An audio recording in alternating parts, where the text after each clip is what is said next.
Harper Business and HarperAudio present AI Valley.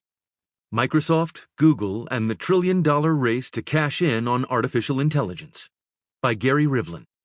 Read by Joe Knezovich. To Daisy, Oliver, and Silas, with love. Preface. Elon Musk was no doubt late because he was invariably late for any appointment. Reid Hoffman took a seat in a private dining room at Fuki Sushi in Palo Alto, California, not far from Stanford University's campus. Hoffman, the founder of LinkedIn, is certain he dined there with Musk on that fateful night in early 2015 because that's where Elon always wants to meet, he said. For Musk, the restaurant's main selling point was its private tatami rooms, with doors that slide shut. Billionaires prefer to meet where people who aren't billionaires won't stare. Musk cuts a much higher profile than Hoffman in the wider world, but not in Palo Alto or the rest of Silicon Valley, where Hoffman is every bit Musk's equal. The two, who had first met at the end of the 1990s, when both worked at PayPal, occasionally got together to share a meal as each grew in stature within the tech world. Some dinners between the two have been friendlier than others. There was much that Hoffman admired about Musk. He praised Musk as a pole star, a guiding light for other entrepreneurs. Despite the Valley's reputation for bold thinking, the typical founder pursued incremental improvements or niche applications rather than transformative ideas.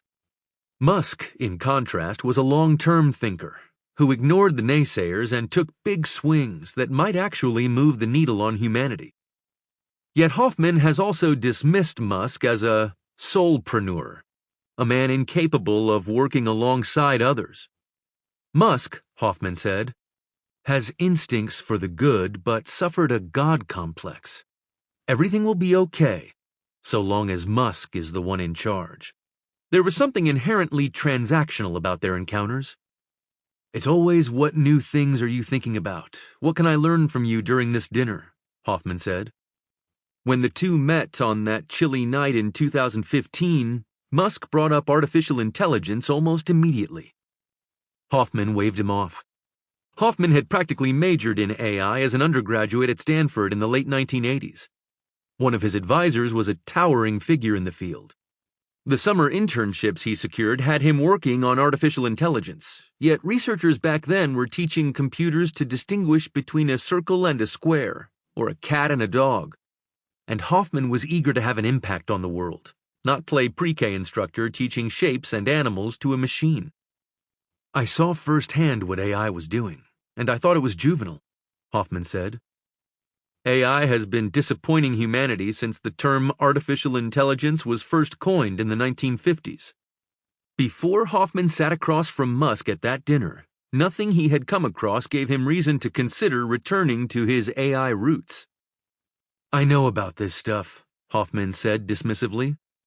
But Musk pushed back. He had recently returned from Puerto Rico, where 80 or so researchers had gathered to talk about AI. So rapidly was the field progressing that a new group, the Future of Life Institute, had formed to address concerns about AI's potential to harm humanity. Google was pouring hundreds of millions of dollars into the race to deploy AI. So too were Facebook, Microsoft, and Baidu in China. Musk mentioned DeepMind, an AI startup Google had recently purchased for $650 million. Rather than create expert systems based on a pre-programmed set of instructions like previous generations of computer scientists had written, DeepMind was building so-called neural networks, programs that mimic the workings of the human brain. A DeepMind algorithm had taught itself how to play a variety of video games at superhuman levels. They were just games, but Musk, who had been an investor in DeepMind, had seen a demo. The speed with which a machine learned was mind-bending. DeepMind's engineers would introduce one of its models to a new game in the morning. By lunchtime, a superior player might still beat the machine, but by late afternoon, no human stood a chance. Together, Musk and Hoffman imagined the possibilities if machine learning could be applied to other areas. Sample complete. Ready to continue?